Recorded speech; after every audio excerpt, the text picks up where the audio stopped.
సాహితీ మిత్రులకు నమస్కారం. వనజా తాతినేని కథల ఛానల్కు సుస్వాగతం. విభిన్న కథల సమాహారం వనజా తాతినేని. ఈరోజు నేను వినిపించబోతున్న కథ బిర్యానీ. రచన వనజా తాతినేని. కథ వినండి మిత్రులారా. ఈ కథ కొంచెం హాస్యపూర్వకంగాను కొంత ఆలోచింపచేసేదిగాను ఉంటుంది. చిన్న కథే, తప్పకుండా పూర్తిగా వినేయండి. ఇక కథలోకి వెళ్ళిపోదామా? ఈ కథ 2014 ఫిబ్రవరి 10 రాయబడింది. వనజా వనమాలి blogspot.comలో డైరెక్ట్గా ప్రచురింపబడింది. కథ వినండి. బిర్యానీ. అమ్మా, అయ్యగారు వచ్చారమ్మా, ఒకసారి బయటకు రండమ్మా. వరండాలో నుండి పిలుపు. నన్నెవరలా పిలుస్తారు అనుకుంది రాధ. పక్క ఇంటిలో నుండి వినపడుతున్న మాటలేమో అని అనుమానపడింది కూడా. అడుగు కూడా ఖాళీ వదలకుండా పక్కపక్కనే ఇళ్ళు కట్టడం వల్ల ఎవరితో మాట్లాడుతున్నారో, ఎవరిని ఉద్దేశించి మాట్లాడుతున్నారో అర్థమై చావదు. మనసులో విసుక్కుంటూ పని చేసుకుంటూనే ఉంది ఆమె. అమ్మా, అయ్యగారు వేచి చూస్తున్నారు, బయటికి రండమ్మా అనే పిలుపులు మళ్ళీ. నా కోసం వేచి చూసే అయ్యగారెవరబ్బా అనుకుంటూ చేస్తున్న పని వదిలేసి చిన్ని టవల్తో చేతులు తుడుచుకుంటూ ఎవరు అనుకుంటూ వచ్చి తలుపు తీసి తెరని పక్కకు నెట్టి చూసింది రాధ. ఎదురుగా ఓ విప్రుడు, వెనుక ఇంకొకతను, ఇద్దరు త్రిపుండములు ధరించి ఉన్నారు. రాధ వారిని గౌరవంగా చూస్తూ, చెప్పండి, ఏమిటి పని అడిగింది. కాస్త పెద్దరికంతో ఉన్నాయన ఏమీ మాట్లాడలేదు. వెనక ఉన్నతను ముందున్నతన్ని పరిచయం చేస్తూ, అయ్యగారు సత్యనారాయణపురంలో ఉంటారు, దైవజ్ఞులు, ఎప్పుడూ భగవంతుని ధ్యాస తప్ప ఏమీ సంపాదన లేదు. 4 ఆడపిల్లలు, 2వ అమ్మాయి వివాహం చేయదలిచారు. మరో 4 రోజుల్లో వివాహం జరగనున్నది. మీలాంటి వారు 4 సాయం చేస్తే అమ్మాయి పెళ్లి జరుగుతుంది అని వినయంగా చెప్పాడు. పాపం, సంపాదించటం చేతకాని బ్రాహ్మణులా ఉన్నాడు. ఈ రోజుల్లో చాలామంది పౌరోహిత్యం పేరిట నోటికొచ్చిన 4 మంత్రాలు చదివి బ్రహ్మాండంగా సంపాదిస్తున్నారు. ఇక్కడ సాయిబాబా గుడిలో ఉండే పూజారి గారు అమెరికా వెళ్ళి బోలెడంత సంపాదించి పంపుతున్నాడు. అలా అమెరికా వెళ్ళే అవకాశం ఇతనికి కూడా వస్తే బావుండును.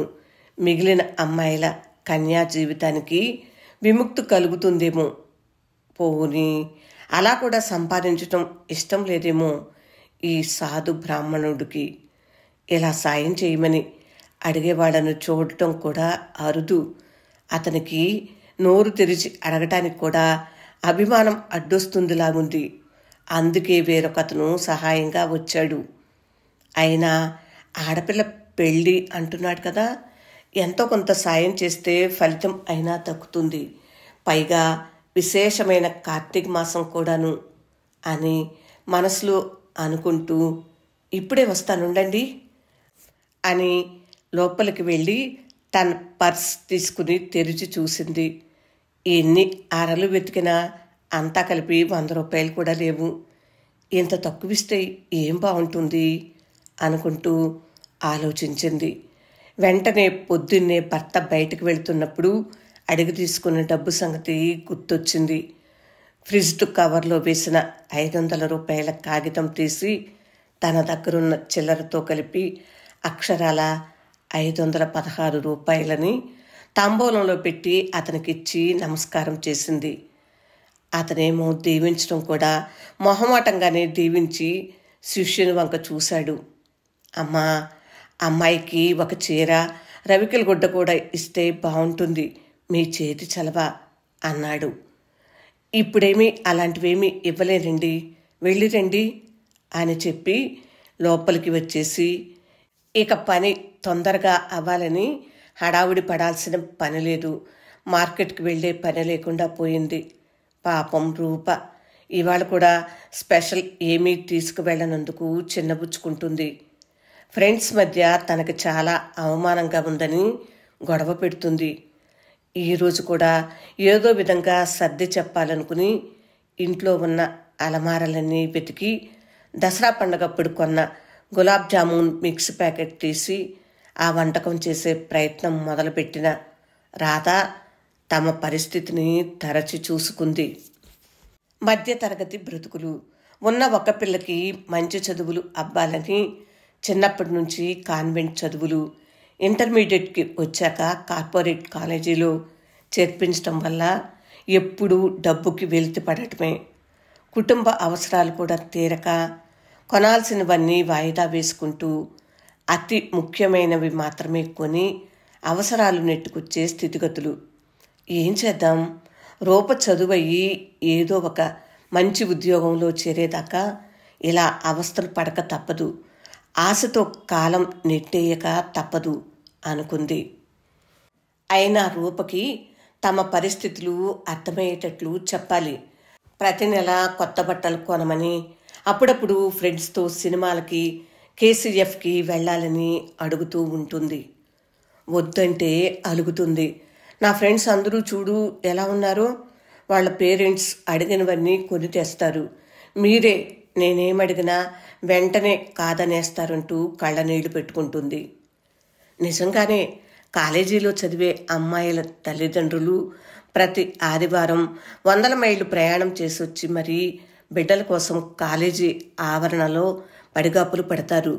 పిల్లలకు ఇష్టమైన వంటలు, ఉతికి తెచ్చిన బట్టలు, కావలసిన పుస్తకాలు అన్నీ బ్యాగుల్లో వేసుకొచ్చి పిల్లల్ని చూడటానికి కళ్ళల్లో ఒత్తులేసుకుని కాలేజ్ గ్రౌండ్లో ఓపికగా ఎదురు చూస్తూ ఉంటారు. ఏం చదువులో, పిల్లలకి పెద్దలకి కూడా కష్టాలే అని తలపోస్తూ గులాబ్ జామున్ చేసేసింది. తీరిగ్గా బయలుదేరి లంచ్ అవర్ కన్నా ముందుగానే రూప చదువుకునే కాలేజ్ క్యాంపస్లోకి అడుగుపెట్టింది రాధ. అమ్మా అంటూ సంతోషంగా తల్లి దగ్గరికి వచ్చింది రూప. కూతురిని పక్కనే కూర్చోబెట్టుకుని, బాగా చదువుకుంటున్నావా? ఈ వీకెండ్ టెస్ట్లో ఎన్ని మార్కులు వచ్చాయి? హయ్యెస్ట్ నీకే వచ్చాయా? ఆతృతగా అడిగింది రాధ.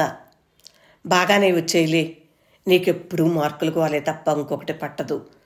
ఇక్కడ ఫుడ్ పరమ వరస్టుగా పెడుతున్నారు, తినబుద్ధి కావటం లేదు. తినటానికి ఏం తెచ్చావు?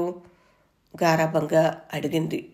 గులాబ్ జామ్, ఫ్రూట్స్ తెచ్చాను, అటువైపు వెళ్ళి కూర్చుని తింటావా? అదేంటమ్మా, ఫ్రెండ్ బర్త్డే అని చెప్పాను కదా, నాన్ వెజ్ బిర్యానీ చేసుకురమ్మని చెప్పాను కదా, తెస్తామని నేనెంతగానో ఎదురు చూస్తున్నాను. ఛా, నువ్వెప్పుడు ఇంతే, నేనేదడిగినా కాదనే అంటావు. వారం వారం ఫ్రెండ్స్ పేరెంట్స్ తెచ్చిన స్పెషల్స్ అన్నీ మెక్కి తింటున్నాను. ఫ్రెండ్ బర్త్డే కదా, తన పేరెంట్స్ ఈ వారం రావటం వీలవ్వలేదు కాబట్టి నిన్ను స్పెషల్ చేయమని అడిగాను. ఇంకా నయం, దానికి ముందు చెప్పలేదు. చెప్పి ఉంటే నా పొరుగు పొయ్యుండేది, నిరాశగా కోపంగా అంది రూప. సారీ తల్లి, నువ్వు అడిగిన నాన్ వెజ్ బిర్యానీ చెయ్యాలనే అనుకున్నాను. మీ నాన్నగారు కూడా 500 రూపాయలు ఇచ్చారు. మార్కెట్కి వెళ్ళి అన్నీ తెద్దామనుకునేంతలో ఒక పేద బ్రాహ్మణుడు వచ్చి వాళ్ళ అమ్మాయి పెళ్లికి సాయం చేయమని అడిగాడు. కార్తీక మాసం కదా, సాయం చేసినట్టు ఉంటుంది, పుణ్యము దక్కుతుందని ఆ డబ్బు వారికి ఇచ్చేశాను, సంజాయిషిగా చెప్పింది కూతురికి. పూజా సామాగ్రికి దానాలు చేయాలంటూ బాగానే ఖర్చు పెడతావు. నా చిన్న చిన్న సరదాలు తెచ్చడానికి మాత్రం ఎప్పుడూ ఏదో ఒక వంక చెప్తావు. ఇంకెప్పుడైనా నిన్ను ఏమైనా అడిగితే ఒట్టు, తెచ్చినవేవో ఇలా నా మొహాన పడేసి ఇక నువ్వెళ్ళు అని విసుక్కుంది రూప. బిర్యానీదేముంది, ఇప్పుడు తినకపోతే ఇంకో వారం తినొచ్చు. ఇతరులకి చేతనైనంత సాయం చెయ్యాలి. డైనింగ్ హాల్లోకి వెళదాం పదా, మీ ఫ్రెండ్ ఎక్కడుంది, తనని విష్ చేసి కాసేపు ఉండి వెళ్తాను అంది. ఏమీ వద్దులే, కురిపించిన ప్రేమ చాలే, నువ్విక బయలుదేరు. నీకు మార్కులేగా కావాల్సింది, ఈసారి కూడా క్లాస్ హైయెస్ట్ మార్క్స్ నాకేలే అంటూ తల్లి చేతిలో ఉన్న సంచిని లాక్కుని విసురుగా వెళ్ళిపోయింది రూప. రాధకి మనసు కలుక్కుమంది. ఈ పూజలు దానాలు ఎవరి కోసం చేస్తాను? నీకోసమే కదా, నువ్వు చల్లగా ఉండాలని అనుకుంటూ మెల్లగా బస్ స్టాప్కి వచ్చి తను ఎక్కాల్సిన బస్ కోసం ఎదురు చూస్తూ నిలబడింది రాధ. ఆ కాలేజ్ క్యాంపస్ ఆనుకునే 4-5 హోటల్స్, 3 బార్ అండ్ రెస్టారెంట్స్ ఉన్నాయి. అక్కడ బిర్యానీ చాలా బాగుంటుందని పేరు. అందుకే ఆ చుట్టుపక్కలంతా బిర్యానీ వాసనతో గమగమలాడుతూ ఉంది. భోజనాల సమయం కాబట్టి ఆ ప్రాంతం అంతా కిక్కిరిసి కూడా ఉంది. అలా చుట్టూ చూస్తూ తన పక్కనే నిలబడి ఉన్న వారి మాటలు వింటూ పక్కకి తిరిగి చూసి ఈ ఇద్దరిని ఎక్కడో చూసినట్లుందనుకుంటూ గుర్తు తెచ్చుకునే ప్రయత్నం చేసింది.